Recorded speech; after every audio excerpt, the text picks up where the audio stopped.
श्रीगणेशाय नमः। अथ श्री शिवरक्षा स्तोत्र। अस्य श्री शिवरक्षा स्तोत्र मंत्रस्य याज्ञवल्क्य ऋषिः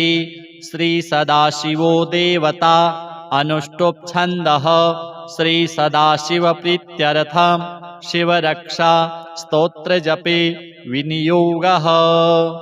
चरितं देवदेवस्य महादेवस्य पावनम् अपारं परमोदारं चतुर्वर्गस्य साधनम् गौरीविनायकोपेतं पञ्चवक्त्रं त्रिनेत्रकं शिवं ध्यात्वा दशभुजं शिवरक्षां पठेन्नरः गङ्गाधरः शिरः पातु भालम् अर्धेन्दुशेखरः नयने मदनध्वंसी कर्णो सर्पविभूषण घ्राणं पातु पुरारातिः मुखं पातु जगत्पतिः जिह्वां वागीश्वरः पातु कन्धरां शितिकन्धरः श्रीकण्ठः पातु मे कण्ठं स्कन्धौ विश्वधुरन्धरः भुजौ भूभारसंहर्ता करौ पातु पिनाकधृक् हृदयं शङ्करः पातु जठरं गिरिजापतिः नाभिं मृत्युञ्जयः पातु कटिव्याघ्राजिनाम्बरः सक्थिनी पातु दीनार्तो शरणागतवत्सलः ऊरू महेश्वरः पातु जानुनी जगदीश्वरः जङ्घे पातु जगत्कर्ता गुल्फौ पातु गणाधिपः चरणौ करुणासिन्धुः सर्वाङ्गानि सदाशिवः एतां शिवबलोपेतां रक्षाम्यः सुकृती पठेत् स भुक्त्वा सकलान् कामान् शिवसायुज्यमाप्नुयात् ग्रहभूतपिशाचाद्यास्त्रैलोक्ये विचरन्ति ये दूरादाशु पलायन्ते शिवनामाभिरक्षणात् अभयङ्करनामेदं कवचं पार्वतीपतेः भक्त्या बिभर्ति यः कण्ठे तस्य वश्यं जगत्त्रयम् इमां नारायणः स्वप्ने शिवरक्षां यथा दिशत् प्रातरुत्थाय योगीन्द्रो याज्ञवल्क्यः तथा लिखत्। श्रीसाम्ब सदाशिवार्पणमस्तु। चरितं देवदेवस्य महादेवस्य पावनम् अपारं परमोदारं चतुर्वर्गस्य साधनम् गौरीविनायकोपेतं पञ्चवक्त्रं त्रिनेत्रकं शिवं ध्यात्वा दशभुजं शिवरक्षां पठेन्नरः गङ्गाधरः शिरः पातु भालम् अर्धेन्दुशेखरः नयने मदनध्वंसी कर्णो सर्पविभूषण घ्राणं पातु पुरारातिः मुखं पातु जगत्पतिः जिह्वां वागीश्वरः पातु कन्धरां शितिकन्धरः श्रीकण्ठः पातु मे कण्ठं स्कन्धौ विश्वधुरन्धरः भुजौ भूभारसंहर्ता करौ पातु पिनाकधृक् हृदयं शङ्करः पातु जठरं गिरिजापतिः नाभिं मृत्युञ्जयः पातु कटिव्याघ्राजिनाम्बरः सक्थिनी पातु दीनार्तो शरणागतवत्सलः ऊरू महेश्वरः पातु जानुनी जगदीश्वरः जङ्घे पातु जगत्कर्ता गुल्फौ पातु गणाधिपः चरणौ करुणासिन्धुः सर्वाङ्गानि सदाशिवः एतां शिवबलोपेतां रक्षाम्यः सुकृती पठेत् स भुक्त्वा सकलान् कामान् शिवसायुज्यमाप्नुयात् ग्रहभूतपिशाचाद्यास्त्रैलोक्ये विचरन्ति ये दूरादाशु पलायन्ते शिवनामाभिरक्षणात् अभयङ्करनामेदं कवचं पार्वतीपतेः भक्त्या बिभर्ति यः कण्ठे तस्य वश्यं जगत्त्रयम् इमां नारायणः स्वप्ने शिवरक्षां यथा दिशत् प्रातरुत्थाय योगीन्द्रो याज्ञवल्क्यः तथा लिखत्। श्रीसाम्ब सदाशिवार्पणमस्तु। चरितं देवदेवस्य महादेवस्य पावनम् अपारं परमोदारं चतुर्वर्गस्य साधनं गौरीविनायकोपेतं पञ्चवक्त्रं त्रिनेत्रकं शिवं ध्यात्वा दशभुजं शिवरक्षां पठेन्नरः गंगाधरः शिरः पातु भालम् अर्धेन्दुशेखरः नयने मदनध्वंसी कर्णो सर्पविभूषण घ्राणं पातु पुरारातिः मुखं पातु जगत्पतिः जिह्वां वागीश्वरः पातु कन्धरां शितिकन्धरः श्रीकण्ठः पातु मे कण्ठं स्कन्धौ विश्वधुरन्धरः भुजौ भूभारसंहर्ता करौ पातु पिनाकधृक् हृदयं शङ्करः पातु जठरं गिरिजापतिः नाभिं मृत्युञ्जयः पातु कटिव्याघ्राजिनाम्बरः सक्थिनी पातु दीनार्तो शरणागतवत्सलः ऊरू महेश्वरः पातु जानुनी जगदीश्वरः जङ्घे पातु जगत्कर्ता गुल्फौ पातु गणाधिपः चरणौ करुणासिन्धुः सर्वाङ्गानि सदाशिवः एतां शिवबलोपेतां रक्षाम्यः सुकृती पठेत् स भुक्त्वा सकलान् कामान् शिवसायुज्यमाप्नुयात् ग्रहभूतपिशाचाद्यास्त्रैलोक्ये विचरन्ति ये दूरादाशु पलायन्ते शिवनामाभिरक्षणात् अभयङ्करनामेदं कवचं पार्वतीपतेः भक्त्या बिभर्ति यः कण्ठे तस्य वश्यं जगत्त्रयम् इमां नारायणः स्वप्ने शिवरक्षां यथा दिशत् प्रातरुत्थाय योगीन्द्रो याज्ञवल्क्यः तथा लिखत् श्रीसाम्ब सदाशिवार्पणमस्तु। चरितं देवदेवस्य महादेवस्य पावनम् अपारं परमोदारं चतुर्वर्गस्य साधनं गौरीविनायकोपेतं पञ्चवक्त्रं त्रिनेत्रकं शिवं ध्यात्वा दशभुजं शिवरक्षां पठेन्नरः गंगाधरः शिरः पातु भालम् अर्धेन्दुशेखरः नयने मदनध्वंसी कर्णो सर्पविभूषण घ्राणं पातु पुरारातिः मुखं पातु जगत्पतिः जिह्वां वागीश्वरः पातु कन्धरां शितिकन्धरः श्रीकण्ठः पातु मे कण्ठं स्कन्धौ विश्वधुरन्धरः भुजौ भूभारसंहर्ता करौ पातु पिनाकधृक् हृदयं शङ्करः पातु जठरं गिरिजापतिः नाभिं मृत्युञ्जयः पातु कटिव्याघ्राजिनाम्बरः सक्थिनी पातु दीनार्तो शरणागतवत्सलः ऊरू महेश्वरः पातु जानुनी जगदीश्वरः जङ्घे पातु जगत्कर्ता गुल्फौ पातु गणाधिपः चरणौ करुणासिन्धुः सर्वाङ्गानि सदाशिवः एतां शिवबलोपेतां रक्षाम्यः सुकृती पठेत् स भुक्त्वा सकलान् कामान् शिवसायुज्यमाप्नुयात् ग्रहभूतपिशाचाद्यास्त्रैलोक्ये विचरन्ति ये दूरादाशु पलायन्ते शिवनामाभिरक्षणात्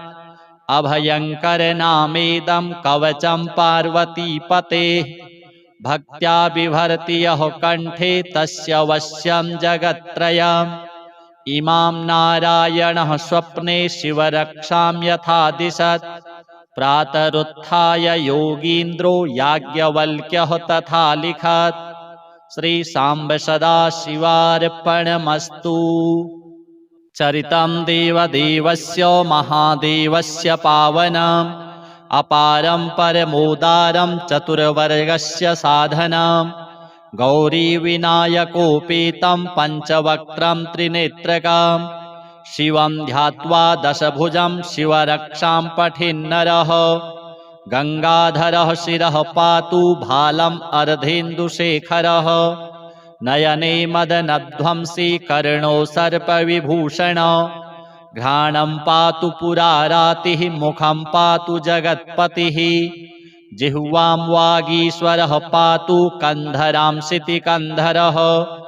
श्रीकण्ठः पातु मे कण्ठं स्कन्धौ विश्वधुरन्धरः भुजौ भूभारसंहर्ता करौ पातु पिनाकधृक् हृदयं शङ्करः पातु जठरं गिरिजापतिः नाभिं मृत्युञ्जयः पातु कटिव्याघ्राजिनाम्बरः सक्थिनी पातु दीनार्तौ शरणागतवत्सलः ऊरू महेश्वरः पातु जानुनी जगदीश्वरः जङ्घे पातु जगत्कर्ता गुल्फौ पातु गणाधिपः चरणौ करुणासिन्धुः सर्वाङ्गानि सदाशिवः एतां शिवबलोपेतां रक्षाम्यः सुकृती पठेत् स भुक्त्वा सकलान् कामान् शिवसायुज्यमाप्नुयात् ग्रहभूतपिशाचाद्यास्त्रैलोक्ये विचरन्ति ये दूरादाशु पलायन्ते शिवनामाभिरक्षणात् अभयङ्करनामेदं कवचं पार्वतीपतेः भक्त्या बिभर्ति यः कण्ठे तस्य वश्यं जगत्त्रयम्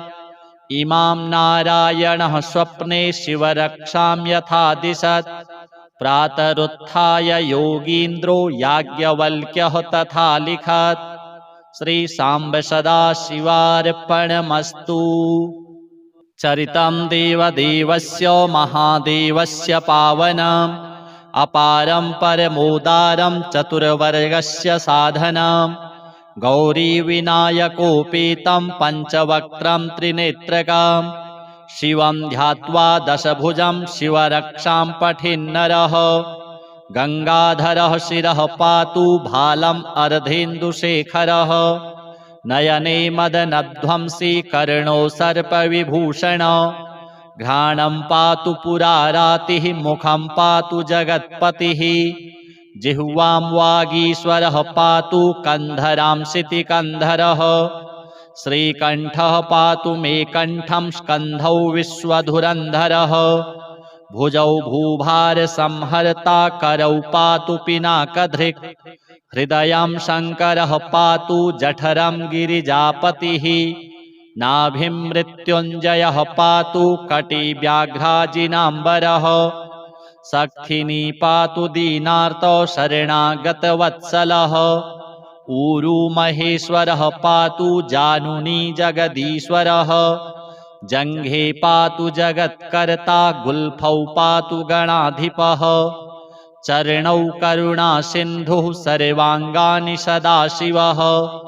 एतां शिवबलोपेतां रक्षाम्यः सुकृती पठेत् स भुक्त्वा सकलान् कामान् शिवसायुज्यमाप्नुयात् ग्रहभूतपिशाचाद्यास्त्रैलोक्ये विचरन्ति ये दूरादाशु पलायन्ते शिवनामाभिरक्षणात्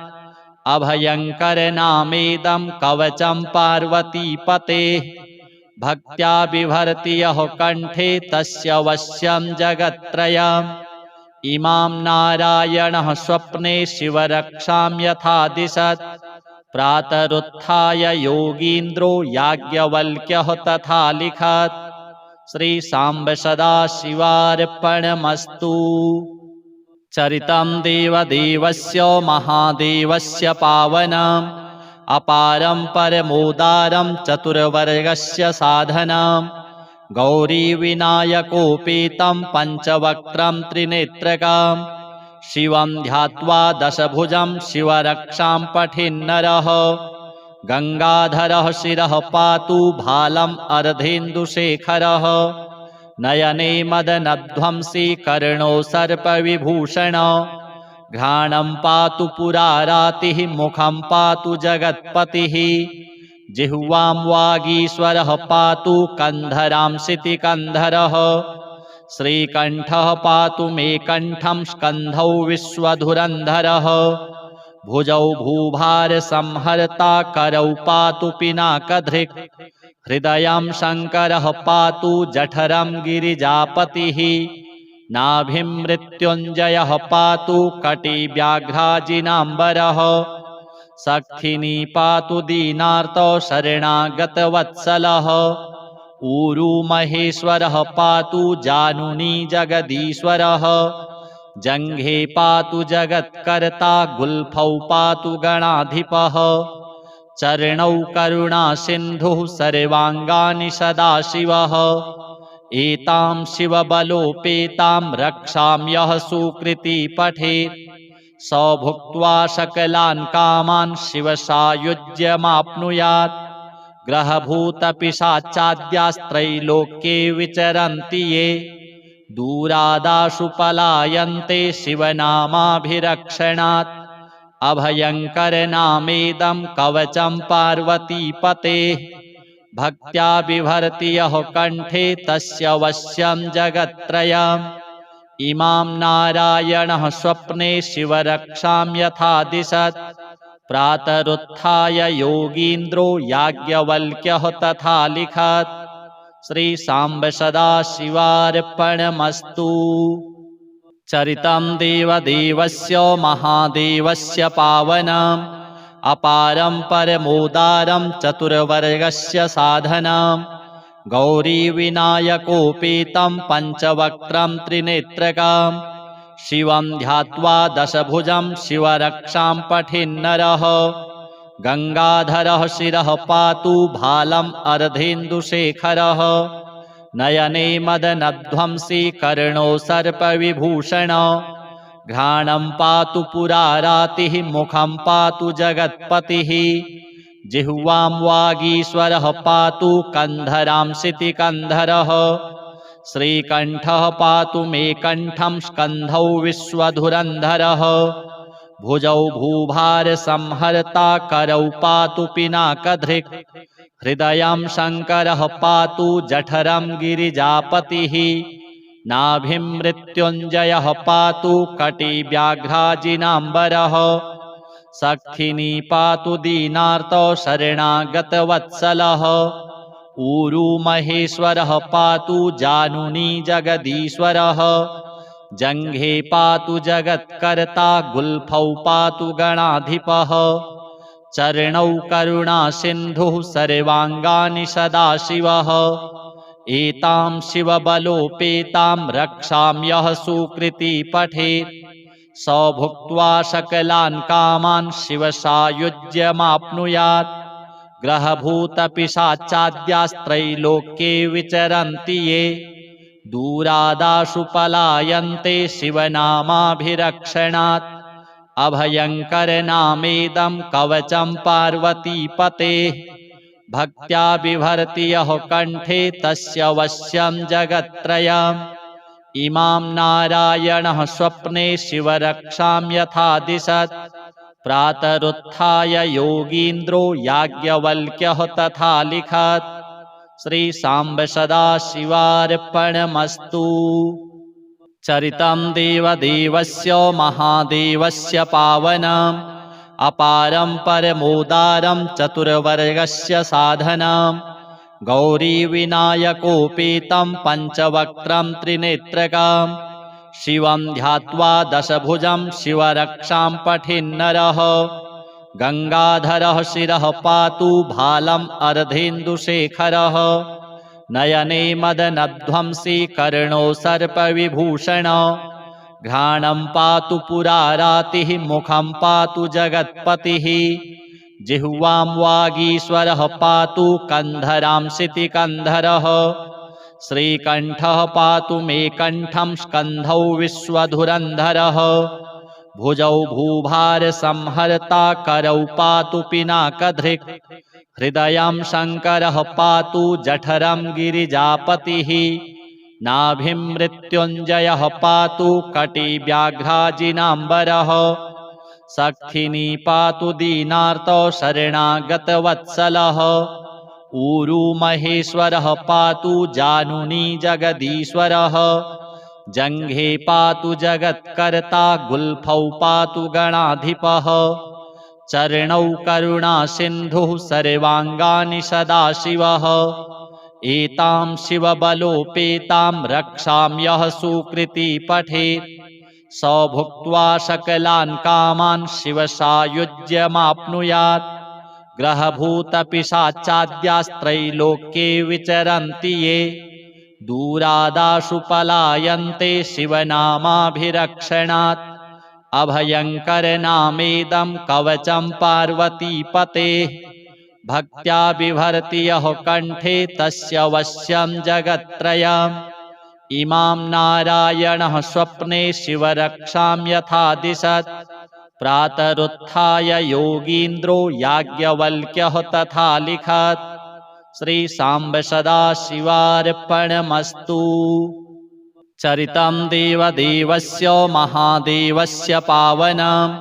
अपारं परमोदारं चतुर्वर्गस्य साधनम्।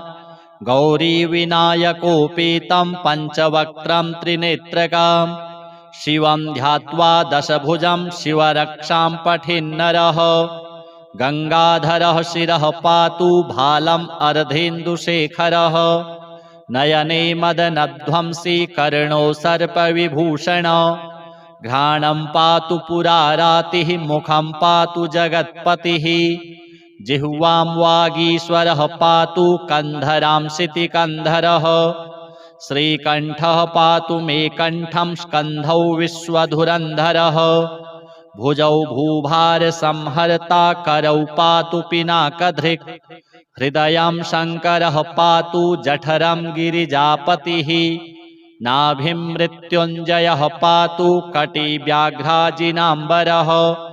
सख्खिनी पातु दीनार्तो शरणागतवत्सलः। ऊरू महेश्वरः पातु जानुनी जगदीश्वरः। जङ्घे पातु जगत्कर्ता गुल्फौ पातु गणाधिपः। चरणौ करुणासिन्धुः सर्वाङ्गानि सदाशिवः। एतां शिवबलोपेतां रक्षां यः सुकृती पठेत् स भुक्त्वा सकलान् कामान् शिवसायुज्यमाप्नुयात्। ग्रहभूतपिशाचाद्यास्त्रैलोक्ये विचरन्ति ये दूरादाशु पलायन्ते शिवनामाभिरक्षणात्। अभयङ्करनामेदं कवचं पार्वतीपतेः भक्त्या बिभर्ति यः कण्ठे तस्य वश्यं जगत्त्रयम्। इमां नारायणः स्वप्ने शिवरक्षां यथा दिशत् प्रातरुत्थाय योगीन्द्रो याज्ञवल्क्यः तथा लिखत्। श्रीसाम्ब सदाशिवार्पणमस्तु।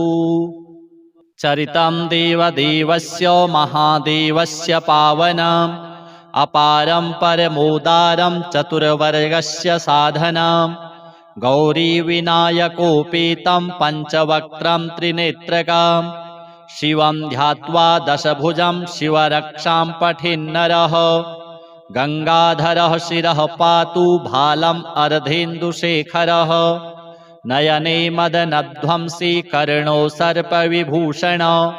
घ्राणं पातु पुरारातिः मुखं पातु जगत्पतिः। जिह्वां वागीश्वरः पातु कन्धरां शितिकन्धरः। श्रीकण्ठः पातु मे कण्ठं स्कन्धौ विश्वधुरन्धरः। भुजौ भूभारसंहर्ता करौ पातु पिनाकधृक्। हृदयं शङ्करः पातु जठरं गिरिजापतिः। नाभिं मृत्युञ्जयः पातु कटिव्याघ्राजिनाम्बरः। सख्खिनी पातु दीनार्तो शरणागतवत्सलः। ऊरू महेश्वरः पातु जानुनी जगदीश्वरः। जङ्घे पातु जगत्कर्ता गुल्फौ पातु गणाधिपः। चरणौ करुणासिन्धुः सर्वाङ्गानि सदाशिवः। एतां शिवबलोपेतां रक्षां यः सुकृती पठेत् स भुक्त्वा सकलान् कामान् शिवसायुज्यमाप्नुयात्। ग्रहभूतपिशाचाद्यास्त्रैलोक्ये विचरन्ति ये दूरादाशु पलायन्ते शिवनामाभिरक्षणात्। अभयङ्करनामेदं कवचं पार्वतीपतेः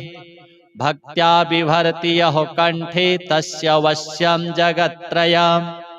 इमां नारायणः स्वप्ने शिवरक्षां यथा दिशत् प्रातरुत्थाय योगीन्द्रो याज्ञवल्क्यः तथा लिखत्। श्री सांब सदाशिवार्पणमस्तु। चरितं देवदेवस्य महादेवस्य पावनम् अपारं परमोदारं चतुर्वर्गस्य साधनम् गौरीविनायकोपेतं पञ्चवक्त्रं त्रिनेत्रकम् शिवं ध्यात्वा दशभुजं शिवरक्षां पठेन्नरः गंगाधरः शिरः पातु भालम् अर्धेन्दुशेखरः नयने मदनध्वंसी कर्णो सर्पविभूषण घ्राणं पातु पुरारातिः मुखं पातु जगत्पतिः जिह्वां वागीश्वरः पातु कन्धरां शितिकन्धरः श्रीकण्ठः पातु मे कण्ठं स्कन्धौ विश्वधुरन्धरः भुजौ भूभारसंहर्ता करौ पातु पिनाकधृक् हृदयं शङ्करः पातु जठरं गिरिजापतिः नाभिं मृत्युञ्जयः पातु कटिव्याघ्राजिनाम्बरः सक्थिनी पातु दीनार्तो शरणागतवत्सलः ऊरू महेश्वरः पातु जानुनी जगदीश्वरः जङ्घे पातु जगत्कर्ता गुल्फौ पातु गणाधिपः चरणौ करुणासिन्धुः सर्वाङ्गानि सदाशिवः एतां शिवबलोपेतां रक्षां यः सुकृती पठेत् स भुक्त्वा सकलान् कामान् शिवसायुज्यमाप्नुयात् ग्रहभूतपिशाचाद्यास्त्रैलोक्ये विचरन्ति ये दूरादाशु पलायन्ते शिवनामाभिरक्षणात् अभयङ्करनामेदं कवचं पार्वतीपतेः भक्त्या बिभर्ति यः कण्ठे तस्य वश्यं जगत्त्रयम् इमां नारायणः स्वप्ने शिवरक्षां यथा दिशत् प्रातरुत्थाय योगीन्द्रो याज्ञवल्क्यः तथा लिखत्। श्री सांब सदाशिवार्पणमस्तु। चरितं देवदेवस्य महादेवस्य पावनम्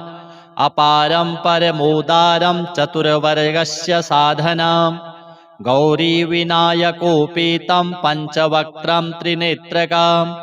शिवं ध्यात्वा दशभुजं शिवरक्षां पठेन्नरः गंगाधरः शिरः पातु भालम् अर्धेन्दुशेखरः नयने मदनध्वंसी कर्णो सर्पविभूषण घ्राणं पातु पुरारातिः मुखं पातु जगत्पतिः जिह्वां वागीश्वरः पातु कन्धरां शितिकन्धरः श्रीकण्ठः पातु मे कण्ठं स्कन्धौ विश्वधुरन्धरः भुजौ भूभारसंहर्ता करौ पातु पिनाकधृक् हृदयं शङ्करः पातु जठरं गिरिजापतिः नाभिं मृत्युञ्जयः पातु कटिव्याघ्राजिनाम्बरः सक्थिनी पातु दीनार्तो शरणागतवत्सलः ऊरू महेश्वरः पातु जानुनी जगदीश्वरः जङ्घे पातु जगत्कर्ता गुल्फौ पातु गणाधिपः चरणौ करुणासिन्धुः सर्वाङ्गानि सदाशिवः एतां शिवबलोपेतां रक्षां यः सुकृती पठेत् स भुक्त्वा सकलान् कामान् शिवसायुज्यमाप्नुयात् ग्रहभूतपिशाचाद्यास्त्रैलोक्ये विचरन्ति ये दूरादाशु पलायन्ते शिवनामाभिरक्षणात् अभयङ्करनामेदं कवचं पार्वतीपतेः भक्त्या बिभर्ति यः कण्ठे तस्य वश्यं जगत्त्रयम् इमां नारायणः स्वप्ने शिवरक्षां यथा दिशत् प्रातरुत्थाय योगीन्द्रो याज्ञवल्क्यः तथा लिखत्। श्री सांब सदाशिवार्पणमस्तु। चरितं देवदेवस्य महादेवस्य पावनम् अपारं परमोदारं चतुर्वर्गस्य साधनम् गौरीविनायकोपेतं पञ्चवक्त्रं त्रिनेत्रकं शिवं ध्यात्वा दशभुजं शिवरक्षां पठेन्नरः गङ्गाधरः शिरः पातु भालम् अर्धेन्दुशेखरः नयने मदनध्वंसी कर्णो सर्पविभूषण घ्राणं पातु पुरारातिः मुखं पातु जगत्पतिः जिह्वां वागीश्वरः पातु कन्धरां शितिकन्धरः श्रीकण्ठः पातु मे कण्ठं स्कन्धौ विश्वधुरन्धरः भुजौ भूभारसंहर्ता करौ पातु पिनाकधृक् हृदयं शङ्करः पातु जठरं गिरिजापतिः नाभिं मृत्युञ्जयः पातु कटिव्याघ्राजिनाम्बरः सखिनी पातु दीनार्तो शरणागतवत्सलः ऊरू महेश्वरः पातु जानुनी जगदीश्वरः जङ्घे पातु जगत्कर्ता गुल्फौ पातु गणाधिपः चरणौ करुणासिन्धुः सर्वाङ्गानि सदाशिवः एतां शिवबलोपेतां रक्षाम्यः सुकृती पठेत् स भुक्त्वा सकलान् कामान् शिवसायुज्यमाप्नुयात् ग्रहभूतपिशाचाद्यास्त्रैलोक्ये विचरन्ति ये दूरादाशु पलायन्ते शिवनामाभिरक्षणात् अभयङ्करनामेदं कवचं पार्वतीपतेः भक्त्या बिभर्ति यः कण्ठे तस्य वश्यं जगत्त्रयम् इमां नारायणः स्वप्ने शिवरक्षां यथा दिशत् प्रातरुत्थाय योगीन्द्रो याज्ञवल्क्यः तथा लिखत् श्रीसाम्ब सदाशिवार्पणमस्तु। चरितं देवदेवस्य महादेवस्य पावनम् अपारं परमोदारं चतुर्वर्गस्य साधनं गौरीविनायकोपेतं पञ्चवक्त्रं त्रिनेत्रकं शिवं ध्यात्वा दशभुजं शिवरक्षां पठेन्नरः गङ्गाधरः शिरः पातु भालम् अर्धेन्दुशेखरः नयने मदनध्वंसी कर्णो सर्पविभूषण घ्राणं पातु पुरारातिः मुखं पातु जगत्पतिः जिह्वां वागीश्वरः पातु कन्धरां शितिकन्धरः श्रीकण्ठः पातु मे कण्ठं स्कन्धौ विश्वधुरन्धरः भुजौ भूभारसंहर्ता करौ पातु पिनाकधृक् हृदयं शङ्करः पातु जठरं गिरिजापतिः नाभिं मृत्युञ्जयः पातु कटिव्याघ्राजिनाम्बरः सखिनी पातु दीनार्तो शरणागतवत्सलः ऊरू महेश्वरः पातु जानुनी जगदीश्वरः जङ्घे पातु जगत्कर्ता गुल्फौ पातु गणाधिपः चरणौ करुणासिन्धुः सर्वाङ्गानि सदाशिवः एतां शिवबलोपेतां रक्षाम्यः सुकृती पठेत् स भुक्त्वा सकलान् कामान् शिवसायुज्यमाप्नुयात् ग्रहभूतपिशाचाद्यास्त्रैलोक्ये विचरन्ति ये दूरादाशु पलायन्ते शिवनामाभिरक्षणात् अभयङ्करनामेदं कवचं पार्वतीपतेः भक्त्या बिभर्ति यः कण्ठे तस्य वश्यं जगत्त्रयम् इमां नारायणः स्वप्ने शिवरक्षां यथा दिशत् प्रातरुत्थाय योगीन्द्रो याज्ञवल्क्यः तथा लिखत् श्रीसाम्ब सदाशिवार्पणमस्तु। चरितं देवदेवस्य महादेवस्य पावनम् अपारं परमोदारं चतुर्वर्गस्य साधनं गौरीविनायकोपेतं पञ्चवक्त्रं त्रिनेत्रकं शिवं ध्यात्वा दशभुजं शिवरक्षां पठेन्नरः गङ्गाधरः शिरः पातु भालम् अर्धेन्दुशेखरः नयने मदनध्वंसी कर्णो सर्पविभूषण घ्राणं पातु पुरारातिः मुखं पातु जगत्पतिः जिह्वां वागीश्वरः पातु कन्धरां शितिकन्धरः श्रीकण्ठः पातु मे कण्ठं स्कन्धौ विश्वधुरन्धरः भुजौ भूभारसंहर्ता करौ पातु पिनाकधृक् हृदयं शङ्करः पातु जठरं गिरिजापतिः नाभिं मृत्युञ्जयः पातु कटिव्याघ्राजिनाम्बरः सक्थिनी पातु दीनार्तो शरणागतवत्सलः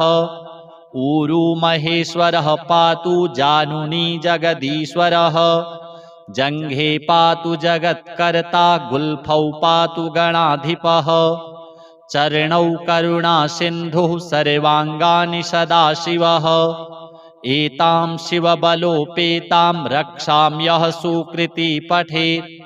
स भुक्त्वा सकलान् कामान् शिवसायुज्यमाप्नुयात् ग्रहभूतपिशाचाद्यास्त्रैलोक्ये विचरन्ति ये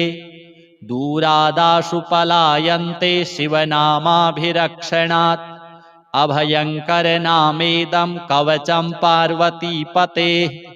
भक्त्या बिभर्ति यः कण्ठे तस्य वश्यं जगत्त्रयम् इमां नारायणः स्वप्ने शिवरक्षां यथा दिशत् प्रातरुत्थाय योगीन्द्रो याज्ञवल्क्यः तथा लिखत्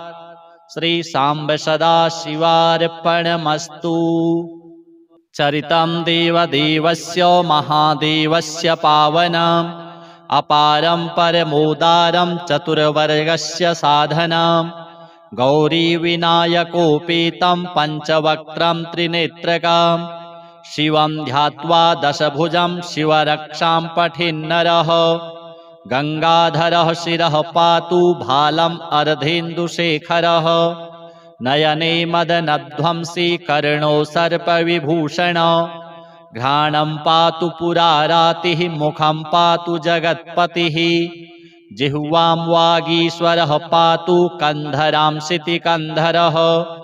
श्रीकण्ठः पातु मे कण्ठं स्कन्धौ विश्वधुरन्धरः भुजौ भूभारसंहर्ता करौ पातु पिनाकधृक्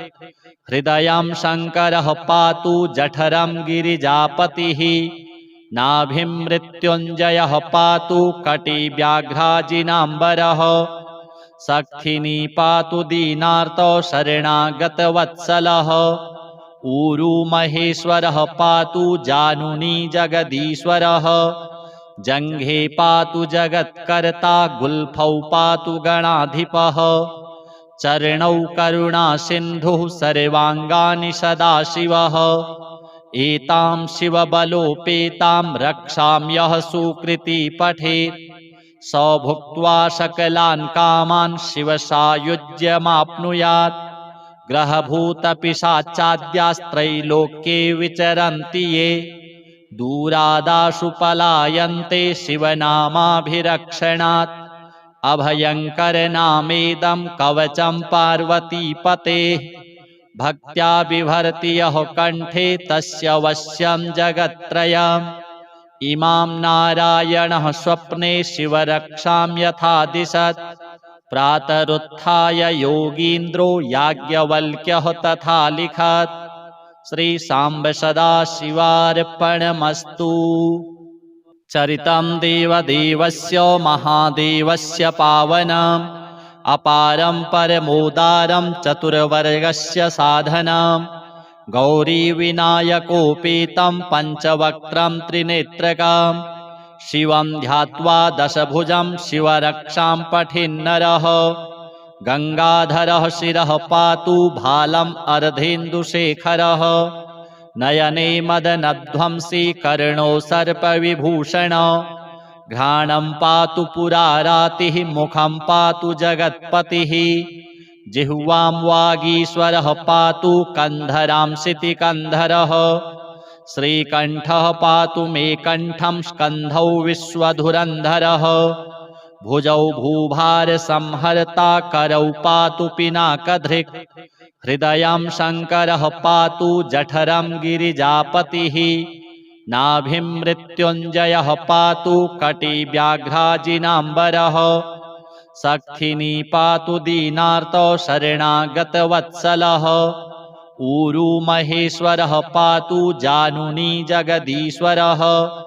जङ्घे पातु जगत्कर्ता गुल्फौ पातु गणाधिपः चरणौ करुणासिन्धुः सर्वाङ्गानि सदाशिवः एतां शिवबलोपेतां रक्षाम्यः सुकृती पठेत् स भुक्त्वा सकलान् कामान् शिवसायुज्यमाप्नुयात् ग्रहभूतपिशाचाद्यास्त्रैलोक्ये विचरन्ति ये दूरादाशु पलायन्ते शिवनामाभिरक्षणात् अभयङ्करनामेदं कवचं पार्वतीपतेः भक्त्या बिभर्ति यः कण्ठे तस्य वश्यं जगत्त्रयम् इमां नारायणः स्वप्ने शिवरक्षां यथा दिशत् प्रातरुत्थाय योगीन्द्रो याज्ञवल्क्यः तथा लिखत् श्रीसाम्ब सदाशिवार्पणमस्तु। चरितं देवदेवस्य महादेवस्य पावनम् अपारं परमोदारं चतुर्वर्गस्य साधनं गौरीविनायकोपेतं पञ्चवक्त्रं त्रिनेत्रकं शिवं ध्यात्वा दशभुजं शिवरक्षां पठेन्नरः गङ्गाधरः शिरः पातु भालम् अर्धेन्दुशेखरः नयने मदनध्वंसी कर्णो सर्पविभूषण घ्राणं पातु पुरारातिः मुखं पातु जगत्पतिः जिह्वां वागीश्वरः पातु कन्धरां शितिकन्धरः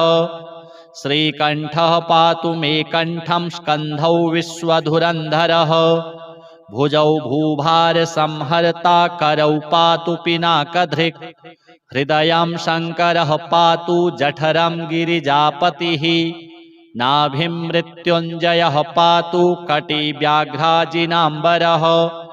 सक्थिनी पातु दीनार्तो शरणागतवत्सलः ऊरू महेश्वरः पातु जानुनी जगदीश्वरः